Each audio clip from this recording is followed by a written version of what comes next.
Bonjour la communauté. Dans cette nouvelle vidéo, on va vous montrer comment créer un compte d'utilisateur Microsoft 365 avec Windows PowerShell.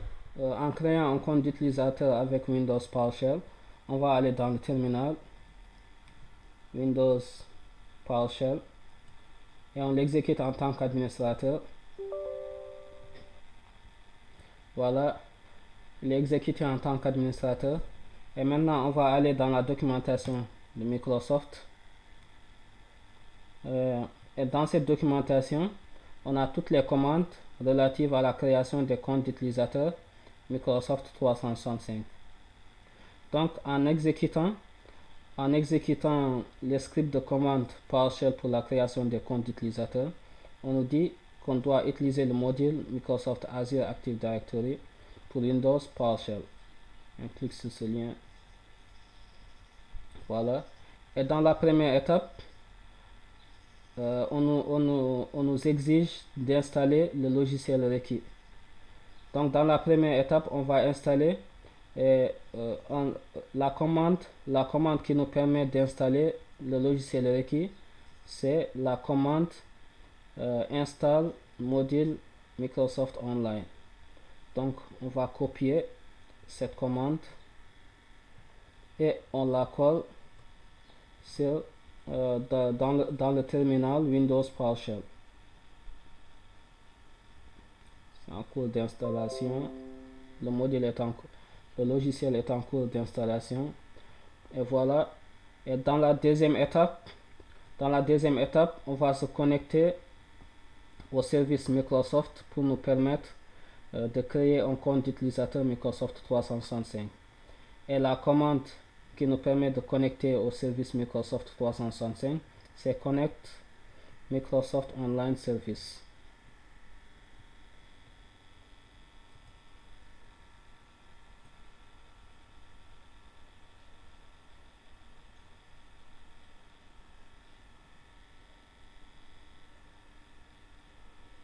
Voilà, on nous a ouvert une fenêtre pour se connecter au locataire Microsoft 365 avec les identifiants d'administration.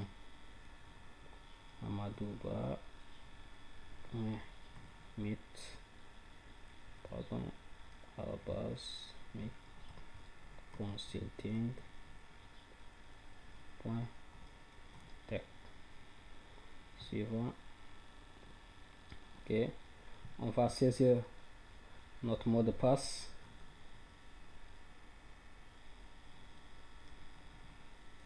Puis on se connecte. Voilà, là on s'est connecté au service Microsoft 365 pour la création d'un compte utilisateur avec Windows PowerShell. On va retourner dans la documentation de Microsoft. Voilà, comme je l'ai dit tout à l'heure, dans cette documentation, on a toutes les commandes relatives à la création d'un compte d'utilisateur Microsoft 365. Voilà, vous voyez, cette commande par exemple permet de créer un compte d'utilisateur individuel. Vous voyez, cette commande nous permet de répertorier les plans d'abonnement, les noms des plans d'abonnement disponibles, ainsi que les licences disponibles. On va saisir cette commande, taper cette commande pour vérifier ensemble. Vous voyez donc vous voyez, ça c'est le nom du plan d'abonnement, et ensuite ça nous affiche le nom du plan d'abonnement ainsi que le nombre de licences disponibles.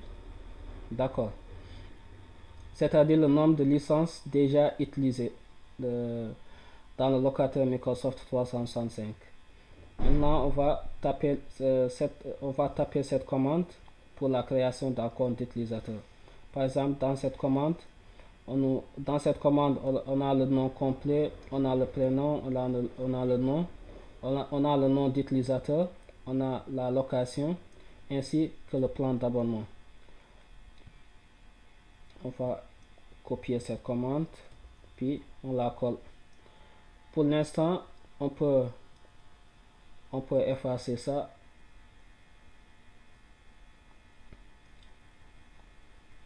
Puis on garde le nom d'utilisateur, le nom et le prénom.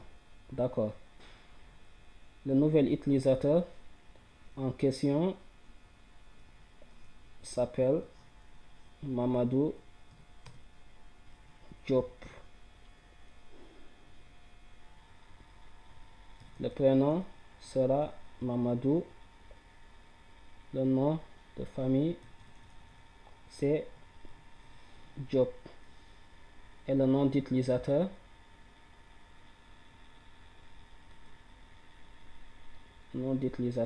sera mamadou.diop@meetconsulting.tech. Voilà, le nouvel utilisateur est créé avec un mot de passe temporaire. Et lorsqu'il se connecte avec son identifiant, vous voyez, il a le nouvel utilisateur est créé avec un nom d'utilisateur et un mot de passe temporaire. Et lorsqu'il se connecte avec ses identifiants, dans le locataire Microsoft 365, on va lui demander de modifier son mot de passe. Et pour l'instant, il n'a pas de licence. Et là, on va aller dans le centre d'administration Microsoft 365 pour lui attribuer une licence.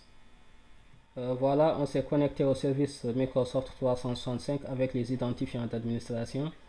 On va aller dans le centre d'administration Microsoft 365 pour vérifier si le nouvel utilisateur est disponible parmi les utilisateurs actifs.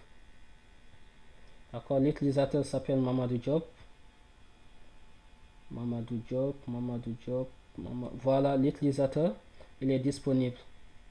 D'accord, mais il n'a pas de licence. Et on va attribuer une licence Microsoft 365.